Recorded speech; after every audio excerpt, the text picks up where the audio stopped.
আলহামদুলিল্লাহ। আচ্ছা আপনারা বলেন তো, যে দুষ্ট জেন আর ভূত প্রেতে যদি আসর করে তাহলে কোরআন শরীফের কোন আয়াত পড়তে হয়? জি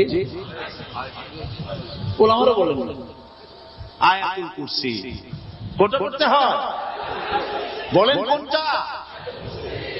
চট্টগ্রাম তাফসীর মাহফিল উপলক্ষে কিছুটা ভূত প্রেতের আসর হয়েছে। এই ভূত প্রেতের আসর থেকে রক্ষা করার জন্য সকলে আমার সাথে পড়ে যথারীতি আউযু বিল্লাহি মিনাশ শাইতানির রাজীম বিসমিল্লাহির রাহমানির রাহিম আল্লাহু লা ইলাহা ইল্লা হুয়াল হাইয়ুল কাইয়্যুম লা তা'খুযুহু সিনাতুন ওয়ালা নাওম লাহু মা ফিস সামাওয়াতি ওয়া মা ফিল আরদ من ذا الذي يشفع عنده إلا بإذنه يعلم ما بين أيديهم وما خلفهم ولا يحيطون بشيء من علمه إلا بما شاء وسع كرسيه السماوات والأرض ولا يؤوده حفظهما وهو العلي العظيم صدق الله العظيم সবাই বলেন সাদাকাল্লাহুল আযীম। আয়াতুল কুরসি আগে এটা অর্থ করে নেই। আল্লাহু লা ইলাহা ইল্লা হুয়াল হাইয়ুল কাইয়্যুম, আল্লাহ হচ্ছেন যিনি ছাড়া কোনো ইলাহ নাই, যিনি সার্বভৌমত্বের একমাত্র মালিক। লা তাখুযুহু সিনাতুন ওয়ালা নাওম, যাকে ঘুম এবং তন্দ্রা স্পর্শ করে না। লাহু মা ফিস সামাওয়াতি ওয়া মা ফিল আরদ, আকাশ ও জমিনে যা কিছু আছে সবই তার। মান যাল্লাযী ইয়াশফাউ ইনদাহু ইল্লা, কে আছে এমন যে তার কাছে সুপারিশ করতে পারে তার বিনা অনুমতিতে? মা বাইনা আইদিহিম ইয়ালামু মা বাইনা আইদিহিম ওয়া মা খালফাহুম, তিনি সবার অগ্র পশ্চাৎ এর সব কিছুর খবর রাখেন। ওয়ালা ইউহিতুনা বিশাইইন মিন ইলমিহি ইল্লা বিমা শাআ,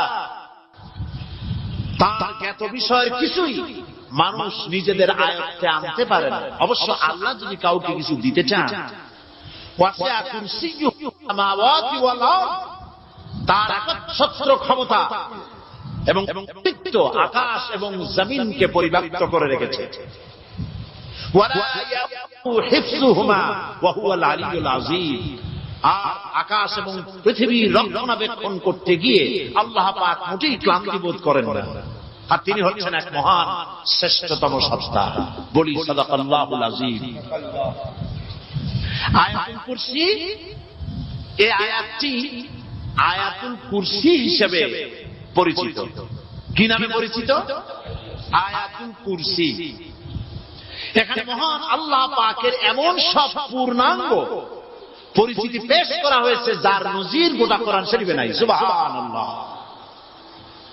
তাই হাদিস শরীফে এই আয়াতটিকে শ্রেষ্ঠ আয়াত বলা হয়েছে। কোরআন শরীফের কি আয়াত? শ্রেষ্ঠ আয়াত বলা হয়েছে।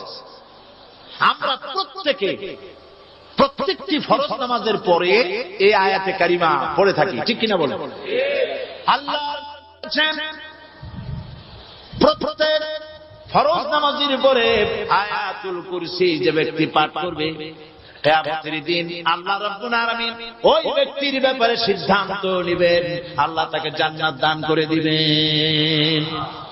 হতে পারে এবার আপনারা কেউ করতে পারেন বাস ওয়াজ না শুনলে চলবে, আয়াতুল কুরসি পড়বো আর জান্নাতে চলে যাব না, বিষয়টা এমন নয়।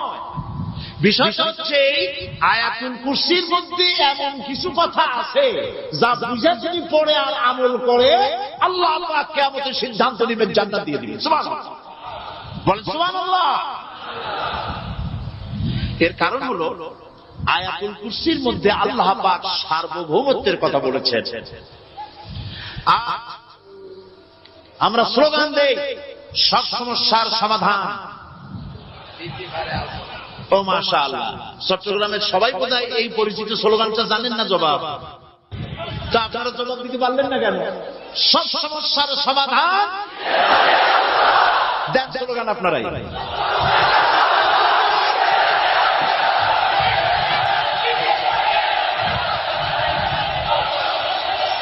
এটা শুধু স্লোগান নয়, সব সমস্যার সমাধান দিতে পারে আল কোরআন। এটা শুধু স্লোগান নয়, এটাই বাস্তবতা, এটাই বাস্তব সত্য।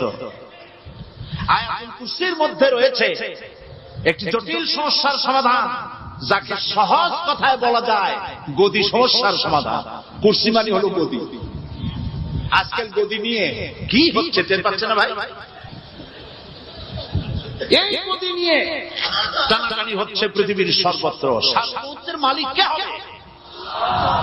এইটা তো আপনারা বলতেছেন, কিন্তু যারা কোরআন জানে না তারা বলে সার্বভৌমত্বের মালিক জনগণ।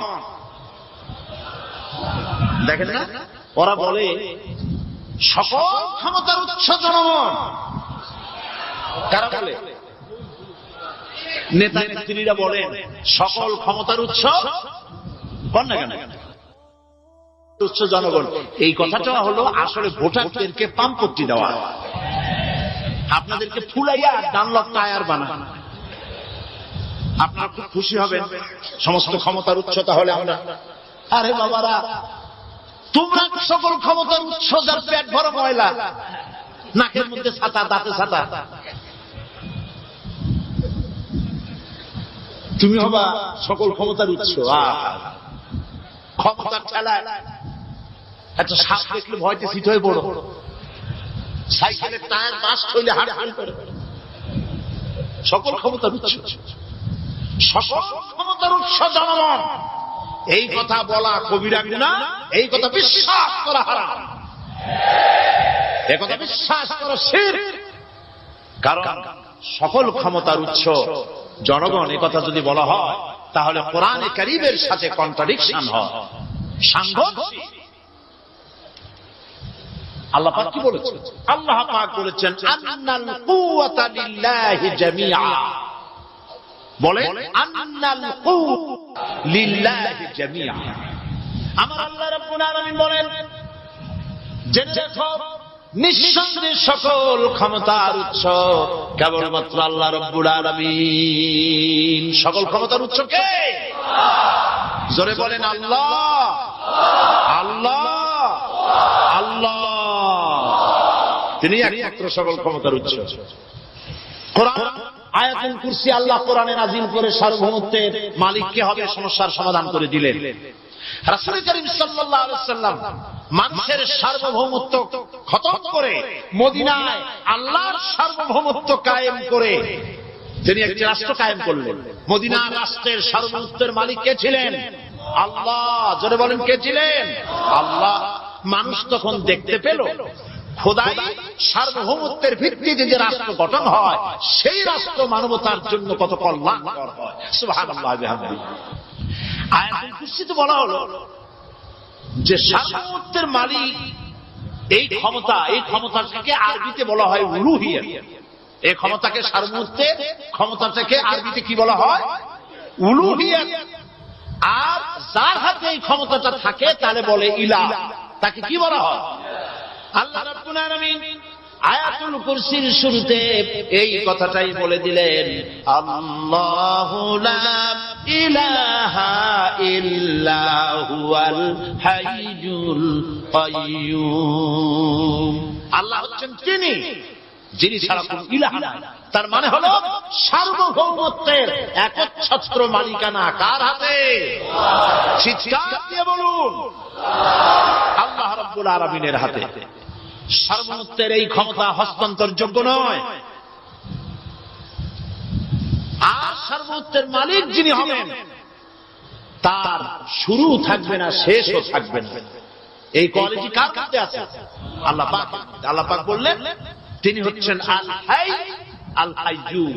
তিনি হাইয়্যু, তিনি কাইয়্যুম, তিনি শাশ্বত, তিনি জাগ্রত, তিনি চিরস্থায়ী, যার শুরুও নাই, যার শেষও নাই। সুবহানাল্লাহ। এই সার্বভৌমত্বের মালিকানা নিয়ে যারা বসে আছে, যে কোনো মুহূর্তে তার হাত থেকে ক্ষমতা ছিনতাই হয়ে যেতে পারে, পারে কিনা? আর ঘুমায় থাকলে, সার্বভৌমত্বের মালিক দাবি করে যদি ঘুমায় থাকে, ততক্ষণ ভারপ্রাপ্ত বানাবে কারে? এই জন্য সার্বভৌমত্বের মালিক হচ্ছেন আল্লাহ পাক, যাকে ঘুম এবং তন্দ্রা স্পর্শ করে না। সার্বভৌমত্বের মালিকের কোয়ালিটি আল্লাহ পাক বলছেন লা তাখুযুহু সিনাতুন ওয়ালা নাওম। পড়েন সবাই, লা তাখুযুহু সিনাতুন ওয়ালা নাওম। তার ঘুমও নাই, তন্দ্রাও নাই। হযরত মূসা সালাম আল্লাহ পাকের কাছে একবার প্রশ্ন তুলেছেন, আল্লাহ পাক তুমি নাকি? আল্লাহ বলেন তুমি বিশ্বাস করো না? মূসা আলাইহিস সালাম বলছেন অবশ্যই বিশ্বাস করি। আল্লাহ পাক বললেন বিশ্বাস যদি করো তাহলে বুঝানো যাবে। হযরত ইব্রাহিম আলাইহিস সালাম বলেছিলেন আল্লাহ পাকের কাছে, কাইফা রব্বি আরিনি কাইফা তুহিল মাউতা, হে রব তুমি আমারে দেখাও কেমনে তুমি মৃত্যুকে জিন্দাকে মৃত্যু করো, মৃত্যুকে জিন্দা করো, একটু দেখাও। আল্লাহ পাক বললেন আওয়ালাম তুমিন, বিশ্বাস করো না? ইব্রাহিম আলাইহিস সালাম সঙ্গে সঙ্গে বললেন বালা। নাম বললেন, বালা মানেও হ্যাঁ, নাম মানেও হ্যাঁ, কিন্তু একটু বেশ কম আছে। তিনি নাম না বলে বালা বললেন। নামের অর্থ হলো হ্যাঁ, আর না বালার অর্থ হচ্ছে কেন নয়, অবশ্যই বিশ্বাস করি। ওয়ালাকিন লিয়াতমাইন্না কলবি, তবে আল্লাহ তুমি যদি চোখে দেখাও একটু, তাহলে এগুলি একটুখানি লিয়াতমাইন্না কলবি, আমার অন্তরাত্মা প্রশান্তি লাভ করবে যদি চোখে দেখতে পারি। আল্লাহ বলেন তাহলে তোমারে দেখাবো। আল্লাহ দেখাইলেন। মুসা আলাইহিস সালাম যখন বললেন যে আল্লাহ পাক আর মৃত্যুকে চিন্তা করো কেমনে, তুমি ঘুমায় থাকো, না ঘুমায় পারো কেমনে, তোমার নাকি ঘুম নাই, তন্দ্রা নাই? আল্লাহ পাক বলেন বিশ্বাস করো, বলে আমি বিশ্বাস করি। তো ঠিক আছে তাহলে তোমার দেখাই। বললেন এক গ্লাস পানি নিয়ে আসো। এক গ্লাস পানি নিয়ে এসে দাঁড়িয়ে থাকো। আল্লাহ পাক মুসা আলাইহিস সালামকে বললেন এক গ্লাস পানি নিয়ে দাঁড়াও। আর ঘুমকে আল্লাহ পাক বললেন মুসারে ধরো। মুসা আলাইহিস সালাম নিদ্রাচ্ছন্ন হলেন, তন্দ্রা এসে গেল, হাত শিথিল হয়ে হাতের থেকে পানি ভর্তি গ্লাস পড়ে ভেঙে চুরমার হয়ে গেল। মুসা আলাইহিস সালাম ভয় পেয়ে গেলেন। আল্লাহ রাব্বুল আলামিন বলেন ভয় পাওয়ার কোনো কারণ নাই, তোমার প্রশ্নের জবাব আমি এভাবেই দিলাম। এক গ্লাস পানি নিয়ে কয়েক মিনিট দাঁড়াইতে পারো নাই, ঘুমের সঙ্গে সঙ্গে গ্লাস পড়ে ভেঙে গেল। तमाम आकाश और जमीन গোটা সৃষ্টি জগৎ তোমার আল্লাহ পাকের হাতের মুঠার মধ্যে রয়েছে। আল্লাহ যদি ঘুমায় যায় সব শেষ হয়ে যাবে। तमाम সৃষ্টি জগতের ট্রাফিক কন্ট্রোল আল্লাহ কর্তৃক হয়, আর মানুষের যা হয় আল্লাহ পাক তার থেকে সম্পূর্ণ মুক্ত। আল্লাহ পাকের ঘুম নাই, তন্দ্রাও নাই। লা তাখুযুহু সিনাতু ওয়ালা নাওম, ঘুমও নাই, তন্দ্রাও নাই। আল্লাহ পাক সমস্ত রকমের মানবীয় কোয়ালিটি থেকে, গুণ থেকে মুক্ত, মুবারক, পবিত্র। আল্লাহ রাব্বুল আলামিন সার্বভৌমত্বের একচ্ছত্র মালিক হচ্ছেন আল্লাহ পাক। তিনি ছাড়া কোনো ইলাহ নাই। তিনি পরিষ্কার করে বলছেন আল্লাহু লা ইলাহা ইল্লা হুয়াল হাইয়ুল কাইয়্যুম। সবাই পড়েন আল্লাহু লা ইলাহা ইল্লা হুয়াল হাইয়ুল কাইয়্যুম। আল্লাহ হচ্ছেন সার্বভৌমত্বের মালিক, তিনি ছাড়া কোনো ইলাহ নাই। এমন একটি আয়াত তাফসীরের জন্য আল্লাহ এনে দিয়েছেন, যেই আয়াতটি বুঝলে পরে দুনিয়াও শান্তি, আখিরাতেও শান্তি। গতি সমস্যার সমাধান হবে, সব সমস্যার সমাধান হবে। আয়াতুল কুরসি এমন আয়াত যা তেলাওয়াত করলে, বুঝলে, আমল করলে কিয়ামতের দিন আল্লাহ পাক তার সম্পর্কে সিদ্ধান্ত নেবেন, জান্নাত দিয়ে দিবেন। সুবহানাল্লাহ। আউযু বিল্লাহি মিনাশ শাইতানির রাজীম। বিসমিল্লাহির রাহমানির রহিম। প্রত্যেক অক্ষরে অক্ষরে 10 করে নেকি এখন আমাদের নামে নামায় আমলে লেখা হচ্ছে। গলা ছেড়ে দিয়ে সবাই পড়েন আমার সাথে, আল্লাহু লা ইলাহা ইল্লা হুয়াল হাইয়ুল কাইয়্যুম লা তাখুযুহু সিনাতুন ওয়া লা নাওম লাহু মা ফিস সামাওয়াতি ওয়া মা ফিল আরদ من ذا الذي يشفع عنده إلا بإذنه يعلم ما بين أيديهم وما خلفهم ولا يحيطون بشيء من علمه إلا بما شاء وسع كرسيه السماوات والأرض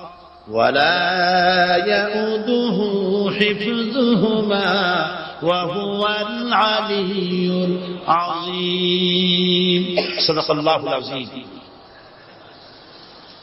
আয়াতুল কুরসি হচ্ছে কোরআন শরীফের সর্বশ্রেষ্ঠ আয়াত। সুবহানাল্লাহ।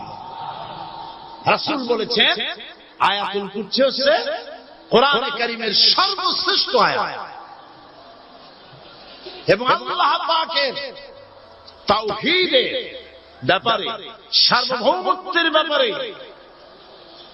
এত বিস্তারিত অল্পের মধ্যে আর অন্য কোন আয়াতের মধ্যে ভাবে আসে নাই। এই জন্য আয়াতুল কুরসি এত মর্যাদা। কালকে আরো একটি হাদিস শোনাইছিলাম, বোধহয় নিশ্চয়ই আপনাদের মনে আছে, প্রত্যেক ফরজ নামাজের পরে আয়াতুল কুরসি যে একবার পড়বে, তেলাওয়াত করবে, কিয়ামতের দিন আল্লাহ পাক তার সম্পর্কে সিদ্ধান্ত নেবেন, তাকে জান্নাত দিয়ে দিবেন। সুবহানাল্লাহ কইতে ইচ্ছে করলো না? আলহামদুলিল্লাহ বলবেন না? তার অর্থ হলো এই আয়াতুল কুরসি যদি মানুষ পড়ে আর বোঝে আর ওই অনুযায়ী যদি আকীদা তৈরি হয়, জীবন তৈরি হয়, তার জীবন জান্নাতের জন্য তৈরি হয়ে যায়। গতকাল আল্লাহ পাকের সার্বভৌমত্বের কথা আমরা আলোচনা করেছিলাম। আলোচনা করব আল্লাহ পাকের পরিচয়। আল্লাহ পাক তিনি কে? আমরা বলি আল্লাহ। আমরা কি বলি? বলেন সবাই, কি বলি? আমি অনেকবার আপনাদেরকে এই কথাটা বলেছি, বোধহয় নিশ্চয়ই মনে আছে। আল্লাহ এই উচ্চারণটা আমাদের অনেকের হয় না, কেউ বলে না আল্লাহ। আল্লাহ পাকের উচ্চারণটা হচ্ছে, আল্লাহ পাকের নামকরণ হচ্ছে আল্লাহ। মুখটা একটু গোল হয়ে যাবে, বলেন আল্লাহ আল্লাহ। পৃথিবীতে বিভিন্ন জাতি তার স্রষ্টাকে, তারা যাকে স্রষ্টা মনে করে বিভিন্ন নামে ডাকে। কেউ বলে ভগবান, কেউ বলে ঈশ্বর, কেউ বলে পরমেশ্বর, কেউ বলে বিধাতা, কেউ বলে বট। বিভিন্ন লোকেরা এভাবে ডাকে। তো ভগবান বললে তার প্রতিশব্দে স্ত্রীলিঙ্গে কি আসে? বলে ভগবতী। ঈশ্বর বললে স্ত্রীলিঙ্গে কি আসে? ঈশ্বরী। বিধাতা বললে তার স্ত্রীলিঙ্গে কি আসে? বিধাতা। গড, এটা স্ত্রীলিঙ্গে আসলে কি হবে? তো প্রত্যেকটি তারা যে ভাষায় আল্লাহকে ডাকে প্রত্যেকটি ভাষায় স্ত্রীলিঙ্গে একটি প্রতিশব্দ আসে। আল্লাহ এই স্ত্রীলিঙ্গে এর প্রতিশব্দে আরেকটি শব্দ কি গোটা বিশ্ব খুঁজে পাওয়া যাবে? জোরে বলেন, যাবে? যাবে না। এবং অন্যান্য নামগুলি সন্ধি বিচ্ছেদ করলে অর্থই হবে না। গড এটাকে যদি উল্টায় বলা হয় তাহলে কি হয়ে যাবে? এবার দেখুন, আল্লাহ এই নাম, আল্লাহর পরিচয় কি? যদি বলা হয় যে আল্লাহর পরিচয় কি, শুধু আল্লাহ দিয়ে আল্লাহকে চেনা যাবে, আল্লাহকে চেনা যাবে। আল্লাহ রাব্বুল আলামিন বলছেন, আল্লাহু লা ইলাহা ইল্লা হুয়াল হাইয়ুল কাইয়্যুম।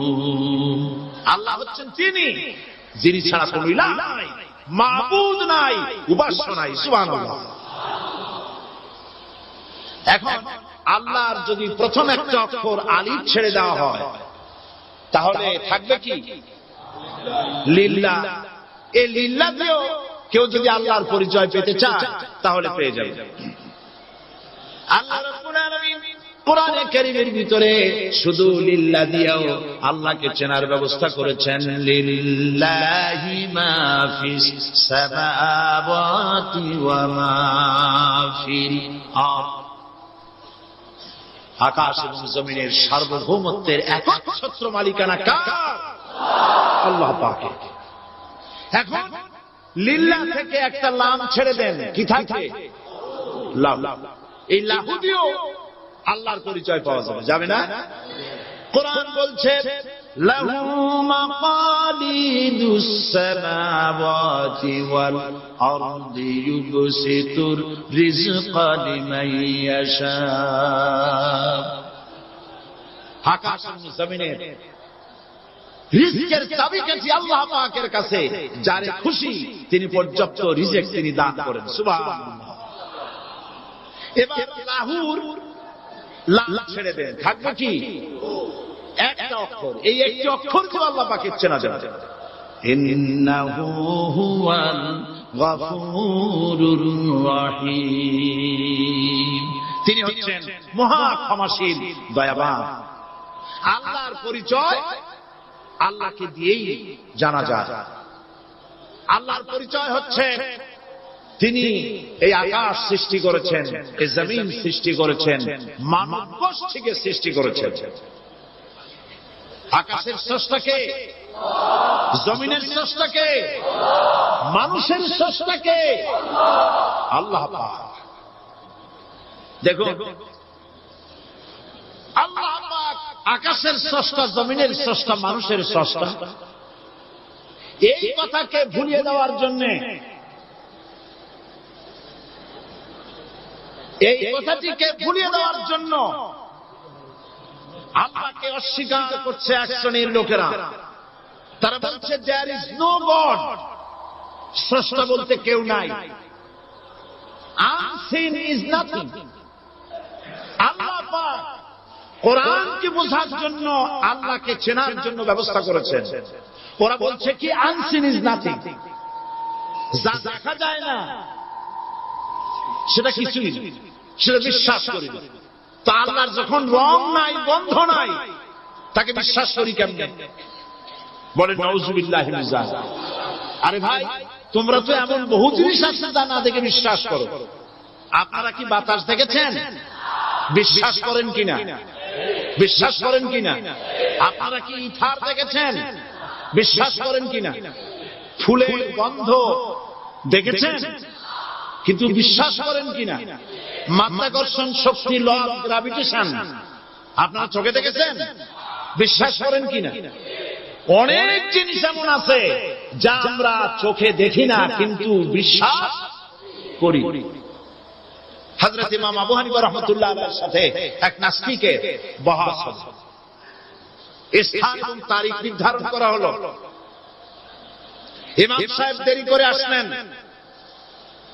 নাস্তিক বলছে, আমি আপনার সঙ্গে কোনো বিতর্কে যেতে চাই না, কারণ আপনি ওয়াদা রক্ষা করতে পারেন নাই, নির্ধারিত সময়ের অন্তত 3 ঘন্টা পরে এসেছেন। তিনি বললেন, আমি কেন দেরি করলাম সেটা তো তুমি জিজ্ঞেস করবে। আচ্ছা বলেন কেন দেরি করেছেন? তিনি বললেন, দেখো এই জায়গায় আসার পথে একটা নদী বেঁধেছিল, কি করে আমার কাছে পারাপারের কোনো বন্দোবস্ত ছিল না। এক পর্যায়ে হতাশ হয়ে গেলাম, আমার বোধহয় যাওয়াই হবে না। শেষ পর্যন্ত আমি দেখতে পেলাম হঠাৎ করে আমার পাশে একটা ফলের বীজ পড়ল, তা দিয়ে একটা গাছ অঙ্কুরিত হলো। দেখি না তার গাছটা একটা মধুর হয়ে পরিণত হয়ে গেল। কই থেকে একটা করাতে সে গাছটা কেটে ফেলে দিল। ফটাফট কতগুলি তক্তা বেরিয়ে আসলো, কোথা থেকে একটা হাত দিয়ে আর কতগুলি লোহা এসে ঠাস ঠাস করে বাড়ি লেগে একটা কিস্তি তৈরি হয়ে গেল। কিস্তিটার ধাপায় পড়লো নদীতে, আমি লাফ দিয়ে উঠলাম, তাই দেরি হলো। নাস্তিক বলছে, আপনার সাথে আমি জানছিলাম যে আপনি অত্যন্ত বুদ্ধিমান মানুষ, কিন্তু যে ঘটনা শুনাইলেন আপনার স্ক্রু একটাও টাইট আছে বলে মনে হয় না, আপনার সাথে আর কোনো বহস নয়। তিনি বললেন, কেন?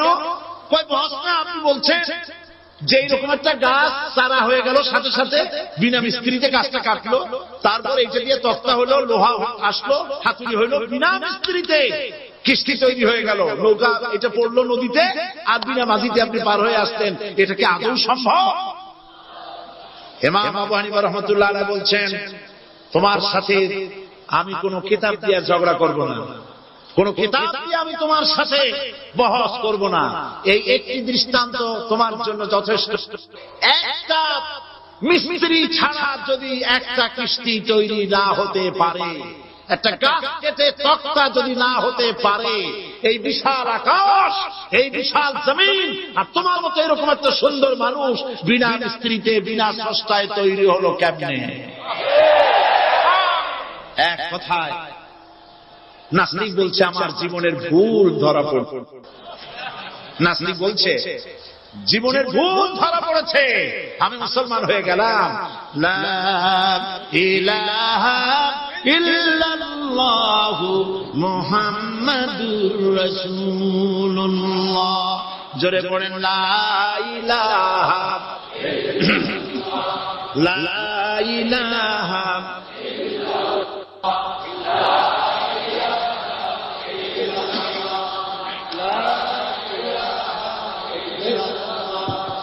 লা ইলাহা ইল্লাল্লাহু মুহাম্মাদুর রাসূলুল্লাহ।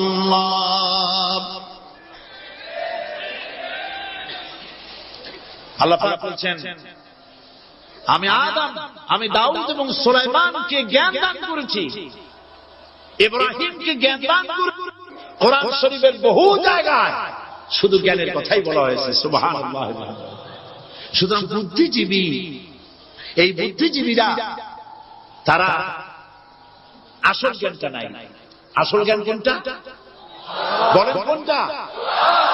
ডক্টর শহীদুল্লাহ মরহুম, আমি অনেকবার বলেছি তার কথা, তাকে জান্নাতুল ফেরদাউস নসিব করুন, বলেন আমিন।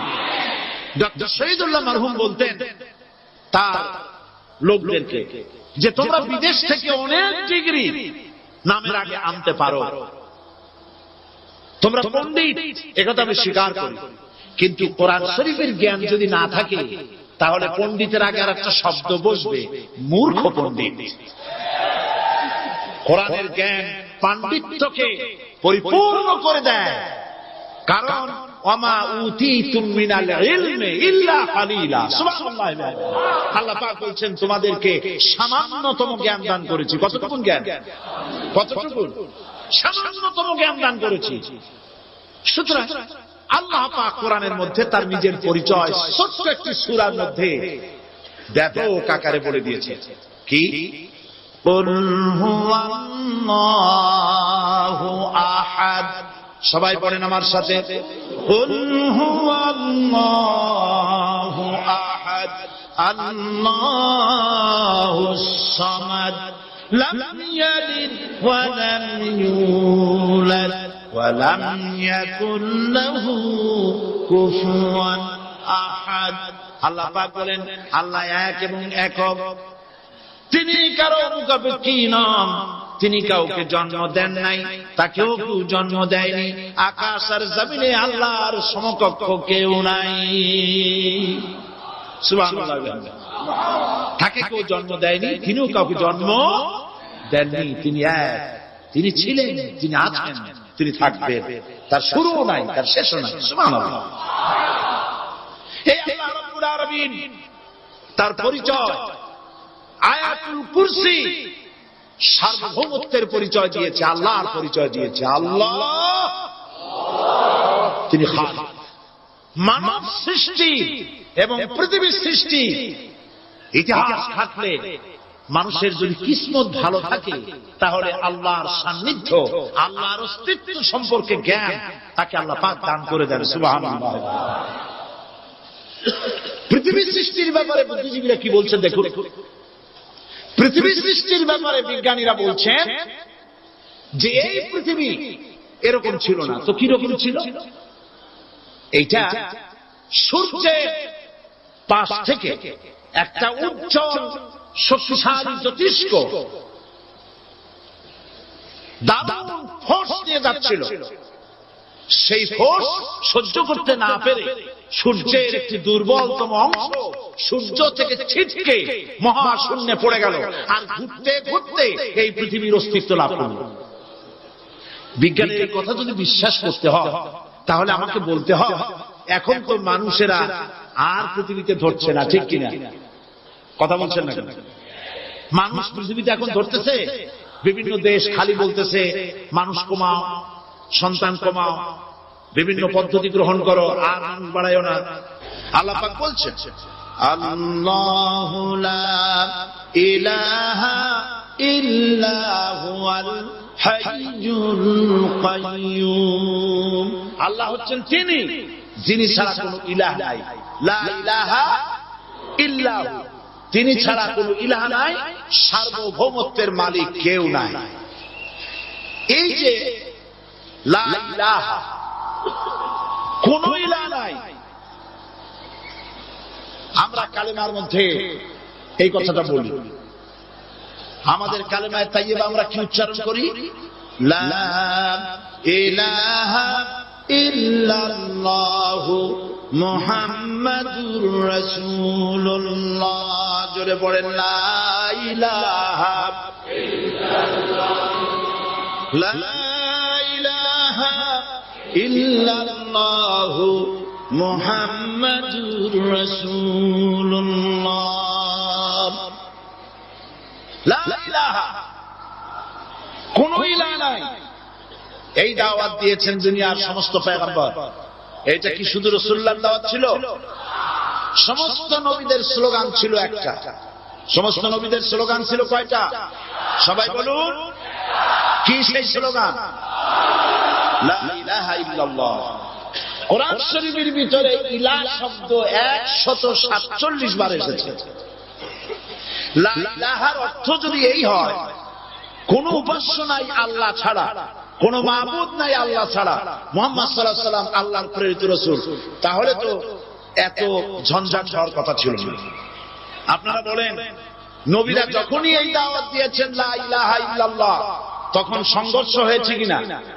হয়েছে কিনা? বাধা আসছে কিনা? তাহলে এই কথাটা কি, যার কারণে এরকমের বাধা আসে? লা ইলাহা ইল্লাল্লাহ এর চাইতে বিপ্লবাত্মক, এর চাইতে রিভলিউশন সৃষ্টিকারী কথা আল্লাহর আকাশের নিচে জমিনের উপরে আর একটাও হতে পারে না। লা ইলাহা ইল্লাল্লাহ। ইলাহ শব্দের অর্থ শুধু উপাস্য আর মাবুদ নয়। ইলাহ শব্দের অর্থ হচ্ছে আইনদাতা, ইলাহ শব্দের অর্থ হচ্ছে শাসনকর্তা, ইলাহ শব্দের অর্থ হচ্ছে বিধানদাতা। তো লা ইলাহা যখন একটি লোক ঘোষণা করে, তার অর্থ দাঁড়ায় কোন আইনদাতা নাই, বিধানদাতা নাই, শাসনকর্তা নাই, কারো আইন মানি না, বিধান মানি না, শাসন মানি না, আল্লাহ ছাড়া। কে ছাড়া? আল্লাহ ছাড়া। এই কালেমার দাওয়াত যখন পয়গম্বরেরা দিয়েছেন, তখন 3 শ্রেণীর লোকেরা বাধা দিয়েছে। বলেন কয় শ্রেণী? সবাই বলেন। 3 শ্রেণীর লোকেরা বাধা দিয়েছে। লক্ষ্য করুন। 1 নম্বরে বাধা দিয়েছে রাষ্ট্র শক্তি। 1 নম্বরে বাধা দিল কারা? 2 নম্বরে বাধা দিয়েছে ধনাঢ্য ব্যক্তিবর্গ। 3 নম্বরে বাধা দিয়েছে যারা কায়েমি, স্বার্থবাদী, ধর্মীয় শক্তি, এই তিনটি শ্রেণী সমস্ত নবীদেরকে বাধা দিয়েছে। সেই বাধা অতীতে যারা দিত এখন আর দেয় না, নাকি? এখনো দেয়। দেখো, এই কালেমার দাওয়াত হযরতে মূসা আলাইহিস সালামকে যেদিন আল্লাহ পাক প্রথম ওহী দিলেন, এই দাওয়াত শুধু রাসূল দেন নাই, আল্লাহ পাক বলছেন প্রত্যেক নবী তার জাতিকে এই দাওয়াত দিয়েছেন। কি? আল্লাহ রাব্বুল আলামিন বলেন সকল নবী তার কওমকেই বলে দাওয়াত দিয়েছেন, ইয়া কওমি ইবুদুল্লাহা মা লাকুম মিন ইলাহিন গায়রুহু। হে সম্প্রদায়, আল্লাহ ছাড়া কোনো ইলাহ নাই, তার ইবাদত করো, তারই দাসত্ব করো, তার গোলামি করো। আল্লাহ পাক মূসা আলাইহিস সালামকে যখন নবুয়ত দিলেন, প্রথম যে ওহী এলো, প্রথম ওহীটাই ছিল ইন্নানি আনাল্লাহ লা ইলাহা ইল্লা আনা ফা'বুদনি ওয়া আকিমিস সালাতা লিযিকরি। নিশ্চয়ই আমি আল্লাহ, আমি ছাড়া কোনো ইলাহ নাই, আইনদাতা নাই, বিধানদাতা নাই, সুতরাং আমার দাসত্ব করো এবং আমার শরণার্থে নামাজকে প্রতিষ্ঠা করো। মূসা আলাইহিস সালামকে আল্লাহ পাক ওহী দিয়ে তাকে পাঠালেন। কোথায় পাঠালেন? আল্লাহ পাক বলেন ইযহাব ইলা ফিরআউনা ইন্নাহু তাগা।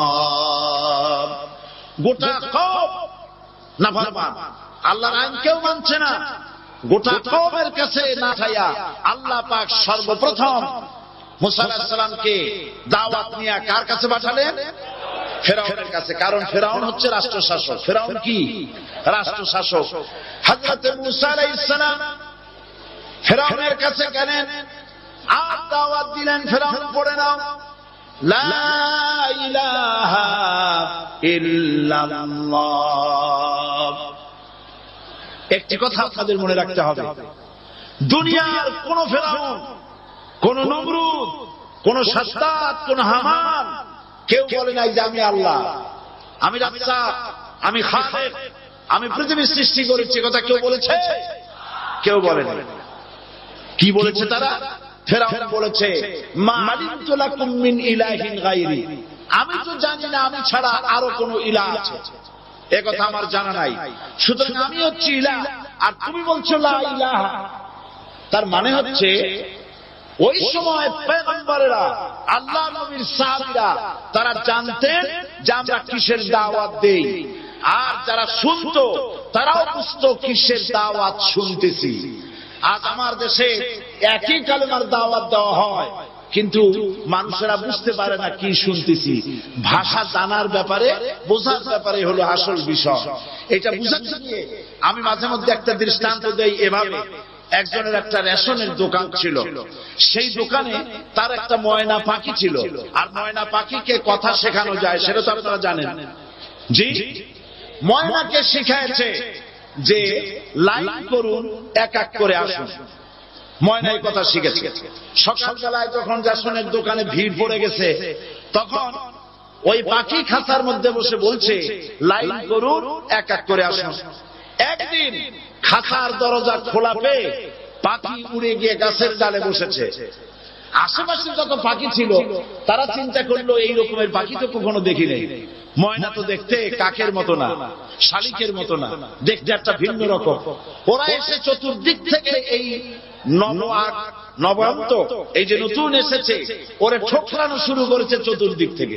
ঠোকরানি খেয়ে ময়না বলতেছে লাইন করুন, এক এক করে আসুন।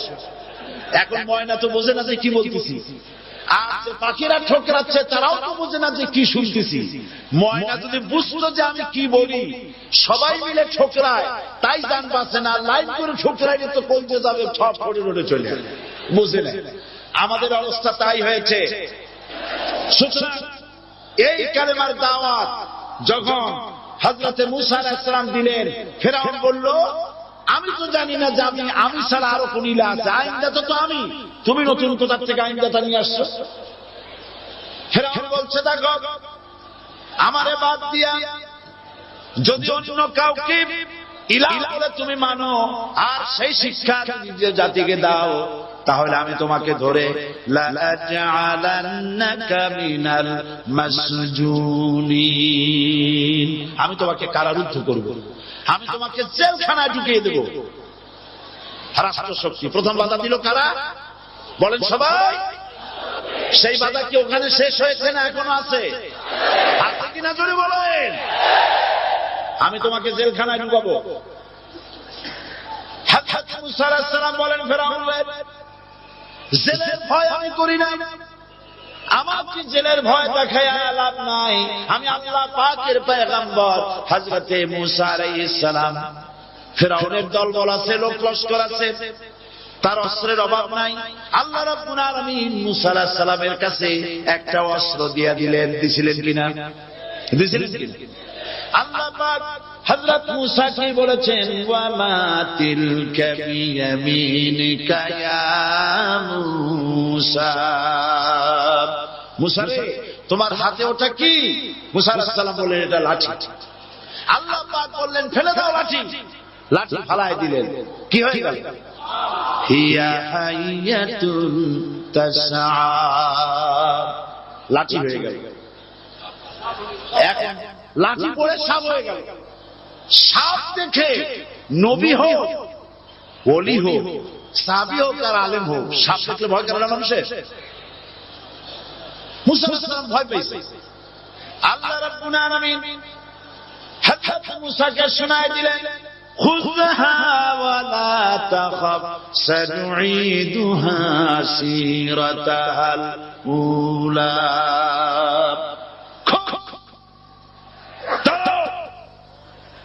লা তাখাফ, ভয় পেও না। আল্লাহ বলছেন ধরো, ভয় পেও না। ধরার সঙ্গে সঙ্গে স্বাভাবিক অবস্থায় ফিরে আসবে, আবার লাঠি হয়ে যাবে। এখন আল্লাহ বলছেন ধরো। মুসা আলাইহিস সালাম কি ভয় পাওয়া উচিত হবে? উচিত হবে? মুসা আলাইহিস সালাম কি ভয় পাইছিলেন? কারণ হচ্ছে দুশমনের শক্তিটা খুব বড়ই দেখা যায়, মনে হয় যেন অনেক বড় কি জানি কি। আল্লাহ পাক বলছেন, ইন্না কাইদাশ শায়তানি কানা দাঈফা, শয়তানের চক্রান্ত যতই তুমি মনে করো অনেক ষড়যন্ত্রের জাল বিস্তার হয়ে আছে, আল্লাহ কয় কিছুই না, দাঈফা অত্যন্ত দুর্বল। আল্লাহ পাক বললেন ধরো। মুসা আলাইহিস সালাম সাপ ধরলেন, সঙ্গে সঙ্গে লাঠি হয়ে গেল। ফেরাউন বরদাস্ত করল না। রাষ্ট্রশক্তির পক্ষ থেকে আক্রমণ শুরু হলো। অপরাধ কি? মুসা আলাইহিস সালামের অপরাধ কি? কি অপরাধ? মাশাআল্লাহ, বুঝতে পেরেছেন। অপরাধ হচ্ছে তিনি বলেছেন লা ইলাহা, জোরে বলেন লা ইলাহা ইল্লাল্লাহ। এই কালেমাকে আজ আমরা ভিক্ষার বুলি বানাইছি। এটা হলো সার্বভৌমত্বের বুলি, এটা হচ্ছে আল্লাহ পাকের সার্বভৌমত্বের কথা। আজ আমরা মানুষের কাছে আমরা শুনি, মানুষেরা ভিক্ষা চায়, লা ইলাহা ইল্লাল্লাহ, এক মুঠ চাউল দেন, লা ইলাহা ইল্লাল্লাহ 10 খান পাই দেন।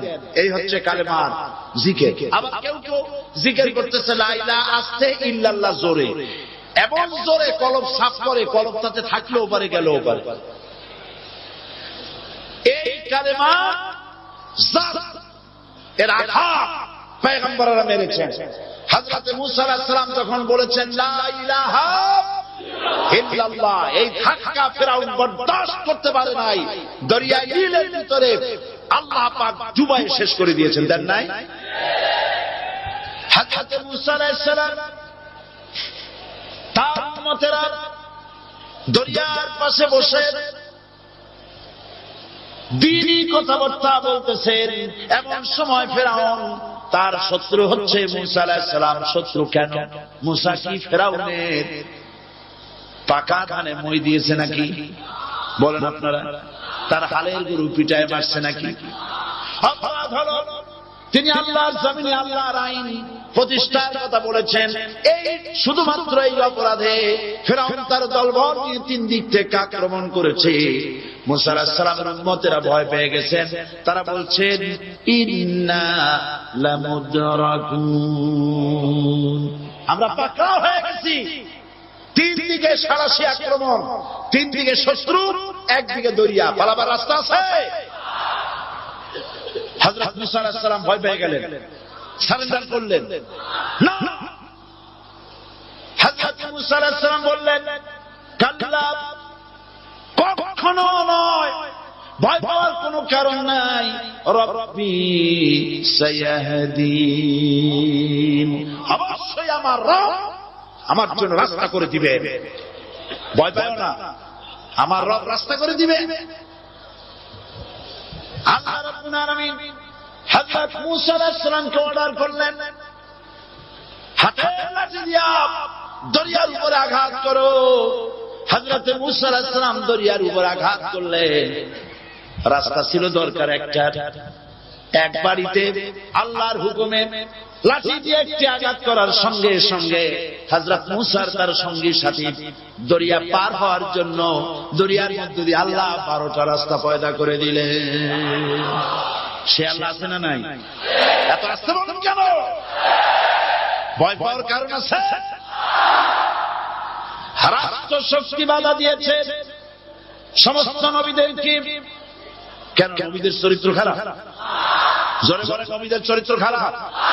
নবীদের চাইতে মাসুম বেগুনাহ উন্নত চরিত্রের মানুষ আল্লাহর আকাশের নিচের জমিনের উপরে আর হয় না। তোমরা যে সাথে তাদের পিছনে দৌড়াও, অমুকের সৈনিক, নেতা নেতা করে মরো, এইসব নেতা যাদের পিছনে দৌড়াও, এই নেতাগুলি, আমি জিজ্ঞেস করি আপনাদেরকে, এই নেতাগুলি জীবনে একবারও জেনা করে নাই? এই ব্যাপারে অনুসারীরা আপনারা কি নিশ্চিত?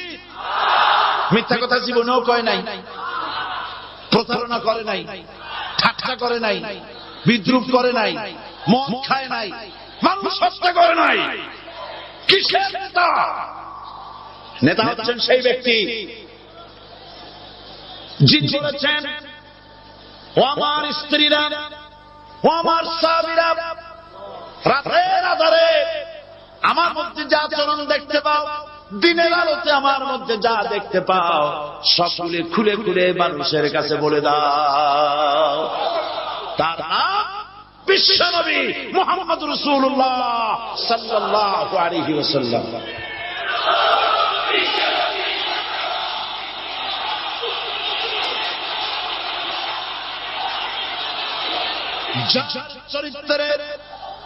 যার চরিত্রের সার্টিফিকেট আল্লাহ রাব্বুল আলামিন নিজে দিচ্ছেন, ওয়া ইন্নাকা লাআলা খুলুকিল আযীম। নবী উন্নত চরিত্রের উপরে আপনি প্রতিষ্ঠিত। সুবহানাল্লাহ। কে সার্টিফিকেট দিচ্ছেন? আযীম, আযীম। আরবিতে চওড়াকে বলা হয় আরিফ, গভীরতাকে বলা হয় আমিক। কত প্রশস্ত, জামা পার কোনো ফিতা নাই, কত গভীর, জামা পার কোনো যন্ত্র নাই, এইটাকে আরবিতে বলা হয় আজিম। সুবহানাল্লাহ বলতে ইচ্ছে করে না? ও নবী, তোমার চরিত্র এমন যা মাপার মতো যন্ত্র পৃথিবীতে নাই। লা ইলাহা ইল্লাল্লাহ পড়েন সবাই, লা ইলাহা ইল্লাল্লাহ। আপনিও যদি নবীদের মতো সাহাবীদের মতো বুঝা এই কলেমার দাওয়াত দেন, বাধা আসবেই। বুঝাবুঝির ব্যাপার বুঝলেই সারলো। কত মাহফিল হয় বাংলাদেশে, হয় না? কোনো বাধা নাই, ঠিক কিনা? কত পূজা হয়, পার্বণ হয়, গান হয়, থিয়েটার হয়, গুণগার গিমির গান হয়, কত কিছু হয়। কোনো বাধা আছে? তাফসীরের মাহফিলে বাধা। কারণ ওরা বুঝতে পেরেছে এ তাফসীরের মাহফিলে গাজীর গীত হয় না, এ তাফসীরের মাহফিলে আল্লাহ সার্বভৌমত্ব কায়েমের আন্দোলন চলে।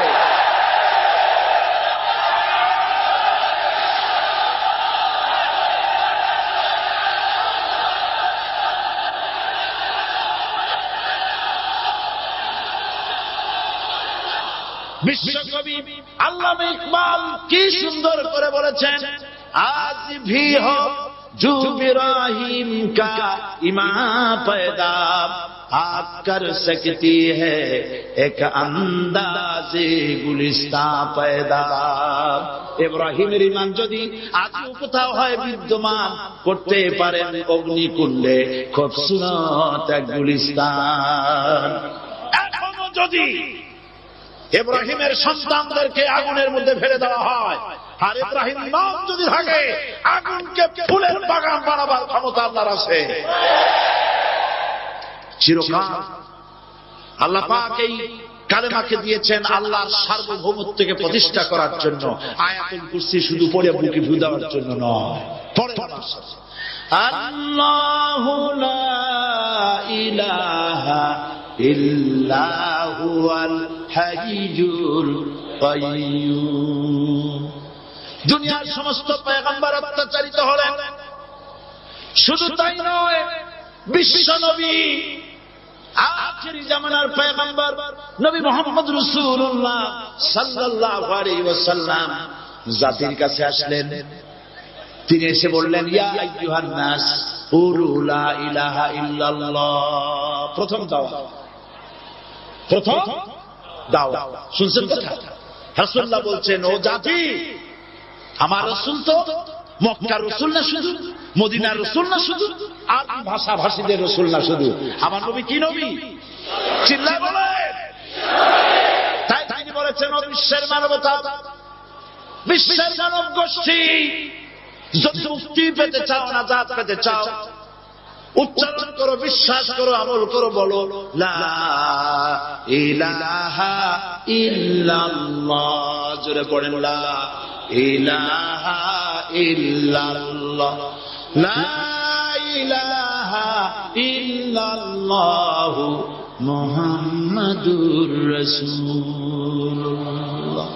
কোরআন কারীমের ভিতরে আয়াতুল কুরসির মধ্যে বলে দিয়েছেন, আল্লাহু লা ইলাহা ইল্লা হুয়াল হাইয়ুল কাইয়্যুম।